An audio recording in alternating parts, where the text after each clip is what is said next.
Well, hello, I'm Les Miller.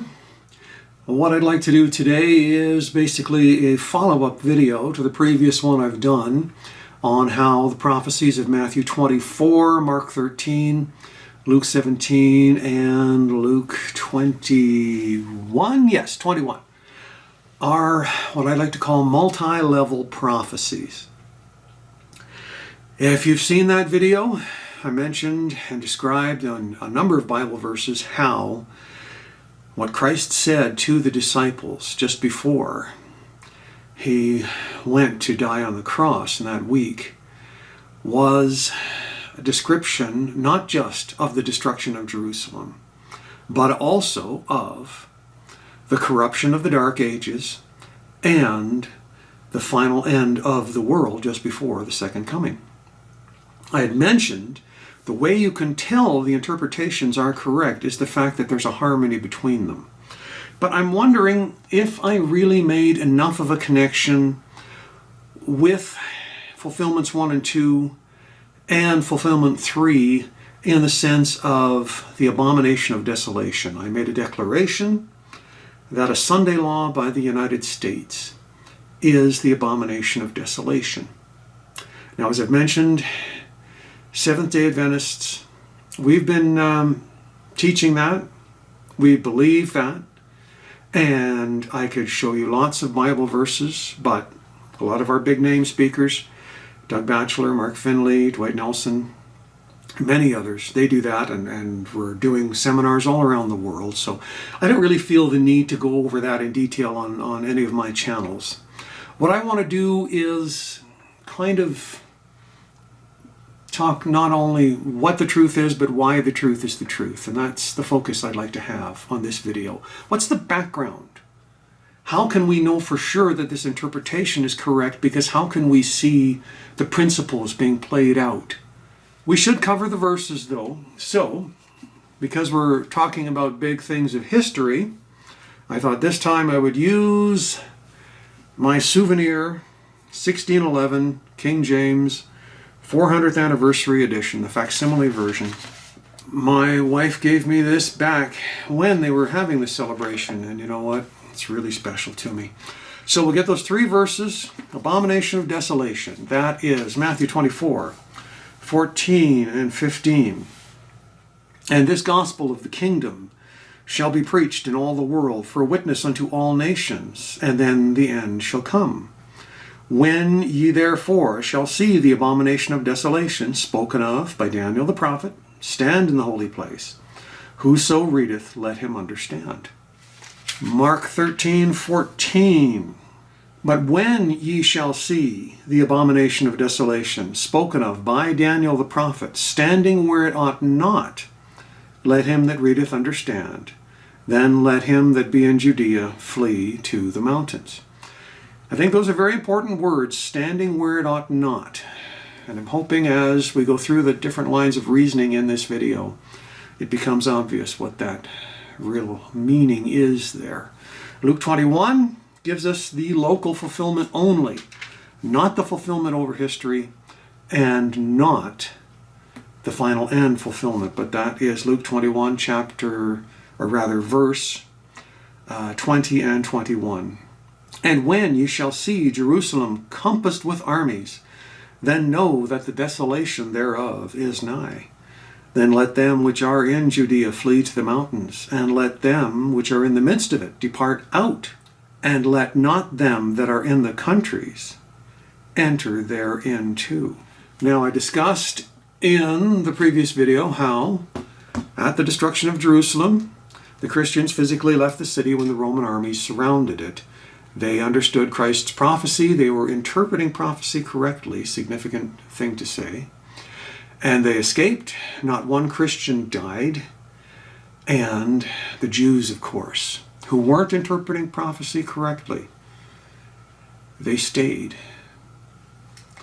Now, our next verse, which is Revelation 11 and verse 2. But the court which is without the temple leave out, and measure it not, for it is given unto the Gentiles, and the holy city shall they tread under foot 42 months. I've come to realize, in further pondering this topic, what I had said about the union of church and state being the harmony between the multiple levels of fulfillment needs just a little bit more correction, a little bit more refinement, because it's a cause and effect situation. The effect is the union of church and state. The cause, as stated here, is that the outer court of the temple was given over to the Gentiles. What does this mean? It's symbolic of the church. The church is the temple. And this is the invasion of the church by the world. All right, hi. Just like last time, we're going to do some break-ins here over by the history posters now, because we're talking about history. From Daniel 2, Daniel 7, Daniel 8, the time prophecy, and the history going back and forth. I had studied the Reformation in high school, secular high school. So when I became an Adventist, went to these Revelation seminars, I just knew it was true. So the invasion of the church by the world here, where did we see this? The spiritual compromises over the generations. And what developed was Catholicism, as is common knowledge today, a hybrid religion, a mixture of Christian and pagan, and things people fought wars over during the Reformation on both sides. Things like transubstantiation, worship of Mary, and all these different holidays that the Catholic Church had in their calendar. Even though most of us keep Christmas and Easter, Protestants don't recognize anything else. Some ways religious peace is good, of course. Some ways, well, history's going to repeat itself. Now there's a pattern that we can see from the Old Testament that has a lot of similarities to the New that we can understand also applying to our time. Israel would flirt with the false religions of the neighboring nations. They would not keep true to God. They would worship these other idols. And then they would be taken over by those same nations. After a certain point, after they've suffered enough, they'd cry out for a deliverer. God would raise one up. There'd be a revival. He'd give them a victory. Now let's look at John 11:48. This is the Jewish leaders, the things they said in council as they were planning to put Christ to death. If we let him thus alone, all men will believe on him, and the Romans shall come and take away both our place and our nation. And what happens at the trial that Jesus is going through with Pontius Pilate? The Jewish leaders, what did they finally get pushed into saying by the situation? But they cried out, away with him, crucify him. Pilate said unto them, shall I crucify your king? The chief priests answered, we have no king but Caesar. So here we have a clear situation. Jesus was the deliverer. Jesus was the revival worker. But his version of revival was far beyond anything they could even think of. He wasn't there to save them from the Romans. He was there to save them from sin. He was there to advance the plan of salvation and get ready to take it to the whole world. And when push came to shove, that wasn't the kind of revival they wanted. All right, let me read you Ephesians chapter 2, verses 1 and 2. And you hath he quickened, who were dead in trespasses and sins, where in time past ye walked according to the course of this world, according to the prince of the power of the air, the spirit that now worketh in the children of disobedience. Cross-reference that with what it says in Daniel 12 about how Michael, the great prince, another name for Christ, is ruling over the sons of your people. Sons of your people were the Christians. Now I keep going over this time and time again in video after video. I hope nobody's getting sick of me, but the phases of world history go back to over here. Adam and Eve to Noah. God shows how bad things get under sin. Israel's history, right there. We're given a chance to try to do all the do's, don't all the don'ts, obey all the rules, and human beings show they can't do it in their own strength. Christ comes, does for us what we can't do for ourselves. World history continues. Why? Application of the cross. He has to show he can do it in us. Plus, the world has to be shown and told and known. God is working through human beings as they are. They had horses. They didn't have social media. The message went out slowly, but it went out in century after century. Church history, a repeat of Israel's history. We get into the modern day. First phase of the judgment began 1844, which coincides with the upswing and changes in our modern world. The modern world began about that time. That's where evolution, that's where communism comes from, etc., etc. Now, we go back to the early days of the church.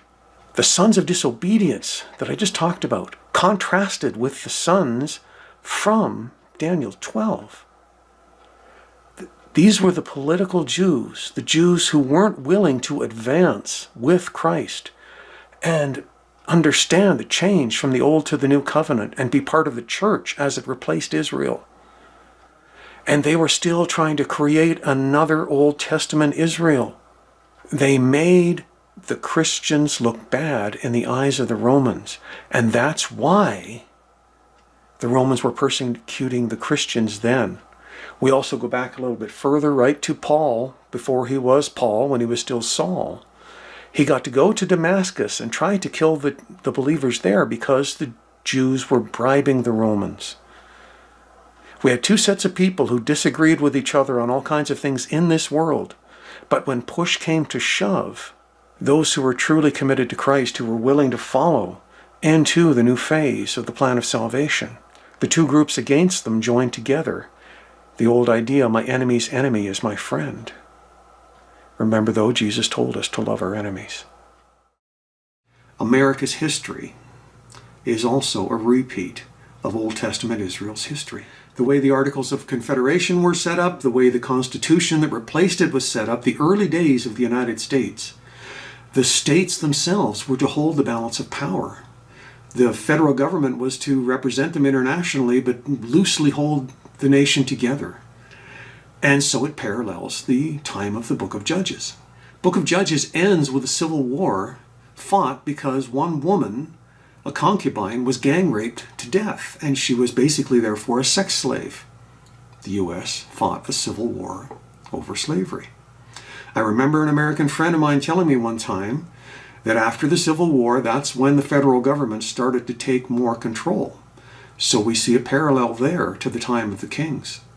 As for persecution, America being the free country that it has been and sending the message of freedom and democracy to influence other countries in the world, that aspect of it isn't quite the same. They went and settled their West by the same narrative that the Old Testament has of Joshua and the people going to the Promised Land.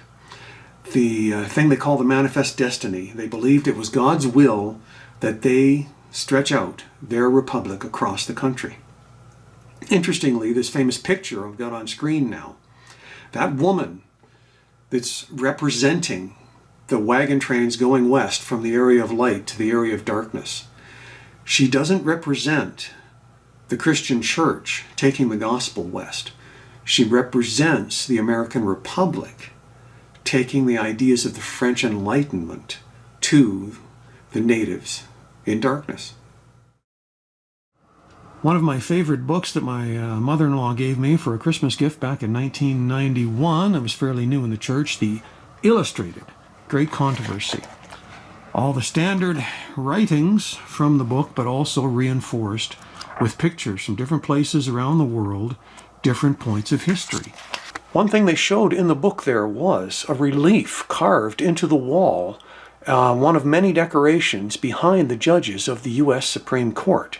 You've got a figure there holding a copy of the Ten Commandments, but its knee, that person's knee, is blocking the first four, exposing only the last six. This is the formula. This is what made the United States the most successful nation the world has ever seen. And this is why they rose up to the place of power they have today. And this is what Israel could have been if only Israel in the Old Testament had been faithful. There is actually Bible support for religious freedom when you contrast Elijah at Mount Carmel. The fire comes down. He says, kill all the false prophets. He was able to do that. Daniel too. Daniel's in front of Nebuchadnezzar. Nebuchadnezzar wants to kill a whole bunch of false prophets. Daniel pleads for their lives. Why? Israel was supposed to be a theocracy. Once that crown was removed, according to Lamentations, it was never to return. That's why Jesus said his kingdom was not of this world.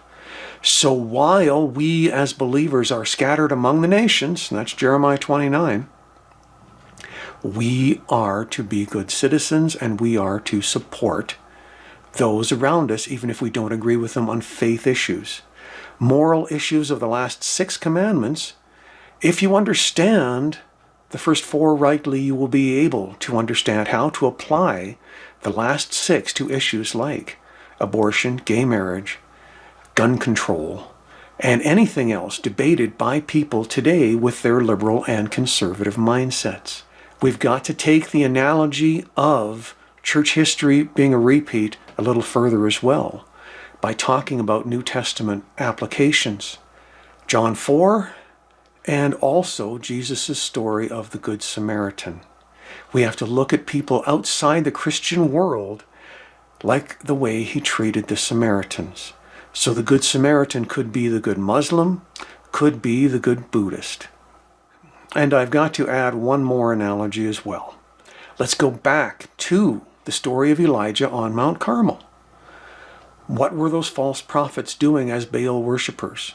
The ancient pagan religions around Israel were so offensive to God because they practiced not only human sacrifice, but child sacrifice. And take a look at abortion today. You're sacrificing your future to get what you want now. That's what Baal worship was about when they killed their firstborn. And that is what people are doing. Now, I'm not going to sidetrack this whole thing into a specific abortion debate. Once again, let's expand the philosophy. If we're going to view those outside the Christian world as Samaritans, we have to view the left as the equivalent today of the Baal worshippers. They're outside the faith. In all my years interacting with people of other faiths, especially evangelical Christians who, like Seventh-day Adventists, believe in the born-again message and believe in the cross and the value of the atonement, one of the reasons I think that they find what we believe so strange is because they don't understand the background framework that Adventism is based on versus what their theology is based on. We believe, essentially, God has raised us up to finish what he started with Martin Luther. And the pattern and the process of the Old Testament kept on going through the Dark Ages. It keeps on going in every generation because human nature is the same. God raises up a deliverer, a revivalist, shall we say, in our Christian era. And people at first accept the message. But then, little by little, here and there, little compromises come in. Happens in the lives of individuals, happens on a church-wide basis. They compromise to get popular. They compromise to make the message easier for themselves, but for others to accept. And this is where we get the takeover of the church by the world. When this is near complete, he raises up a new revivalist, and this time, there's a test of obedience because there's some sort of new message of truth, some sort of detail that the revivalist is preaching that basically is God's way of trying to reverse the compromise. Mark chapter 15 and verse 14. Then Pilate said unto them, Why, what evil hath he done? And they cried out the more exceedingly, Crucify him. The Jews who wanted to crucify him were pushed into the situation by Pilate's question. Then they were forced to admit they have no king but Caesar. then they were forced to admit they were referencing and orienting their worldview around this life only, just as I've said in video after video after video. But that question is so important. Why? What evil has he done? When the tares are persecuting the wheat, when bad religion is persecuting good religion, it happens in front of a wider world. And what will happen at the end of time, this is the cause that everything will be based on. All those outside the realm of God's people, all those outside the Christian sphere, whether they're secularists living in westernized countries, or whether they're Buddhists, Muslims, Hindus in other countries, they'll all be looking to this situation, and they'll be forced into a position where they will have to choose. Which side are they on? Are they on the side of bad religion, or are they on the side of good religion? Okay, we'll start the final break in here by reading Hebrews 10:38. Now the just shall live by faith, but if any man draws back, my soul hath no pleasure in him. This is going to be a tough one, but I've got to say what I've got to say. We saw there the just live by faith, so righteousness by faith is what it's really all about. But when you get chances to grow in grace and you decide you don't want to, then it's God who's saying, you're essentially turning away from me. So are you going forward in faith then? The first phase of the judgment beginning in 1844, the significance of these last truths from the Reformation needing to be proclaimed, like the true Sabbath and the truth about death. The preaching of these truths is causing a divide within the Christian world spiritually, and it's leading in a cause and effect way to divide the world politically as well. Because if you reject these truths and you draw back, what are you doing? You have to find something else to substitute for it instead. When God was raising up the Adventists, giving them their calling, there were other revival movements that came up out of America. Two different ideas were being taught by different groups. One, the Ten Commandments have no place in salvation. And two, doctrinal differences between churches don't matter. The love of Jesus is all you need. Once you decide you want to stay back, keep Sunday, you have to adopt these two beliefs in order to reconcile your faith. But it's this watered down Christianity that got watered down further in generation after generation, till, as I said recently in a sermon in my local church, till we saw the baby boomers give up on Christianity completely, turn to the ideas of the left, the ideas of the French Enlightenment, and try to build the world we have today, a world filled with abortion and gay marriage. Let's go back to the book of John. Those who were worried about losing their nation ended up saying, we have no king but Caesar in the end. Will this be the repeat of world history? Will this be the way the world ends? Now, just so you don't think I'm trying to say that Seventh-day Adventists are better than other people, I want to read you some quotes from our prophet, Ellen White. Seventh-day Adventist Bible Commentary, I get the first quote. This is volume 4, page 1184. God has jewels in all the churches, and it is not for us to make sweeping denunciation of the professed religious world, but in humility and love present to all the truth as it is in Jesus. So may I plainly and clearly say I am attempting humility and love. I hope the tone of my voice and the look on my face will show you I'm trying to kindly say prophecy is being fulfilled. With the things happening in the news right now, with the way the right in America are pushing to take their country back, maybe, just maybe, we are going to see the Sunday law very soon. Let's get the next quote.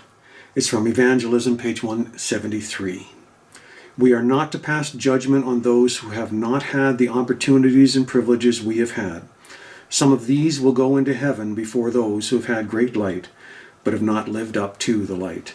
Like Christ said, he had other sheep not of this fold, and he said to Paul that he had many people in Corinth. What the church is supposed to do by preaching the message is draw those people out. And the preaching of the message, the Seventh-day Adventists have been called to preach, and the gifting of God to take us to all the world. It's going to be the fulfillment of Matthew 24:14. This gospel is the one that includes the true Sabbath. The false gospel is the one that includes the false Sabbath. We'll get our last verse here. Matthew chapter 13 and verse 30. This is from the parable of the wheat and the tares. Let both grow together until the harvest. And in the time of harvest I will say to the reapers, gather ye together first the tares, and bind them in bundles to burn them, but gather the wheat into my barn. What I want to focus on there as I wrap this video up is let both grow together. It's not just individuals and your character as you adopt ideas that are right or wrong. It's over the whole course of world history. These issues playing out, these cause and effect situations playing out, they'll finally come to their fullest fruition, their fullest growth, once the entire Christian world has expanded to the rest of the world. In other words, in our time, we'll see the full development. Not just that everybody everywhere will have to make this decision between good religion or bad religion, but that bad religion will be as bad as it can be, and good religion will be as good as it can be. And that is where I get the idea that I've also said in other videos. At the end of time, one group calling themselves Christians will be willing to kill for Sunday. One group will be willing to die for the Sabbath.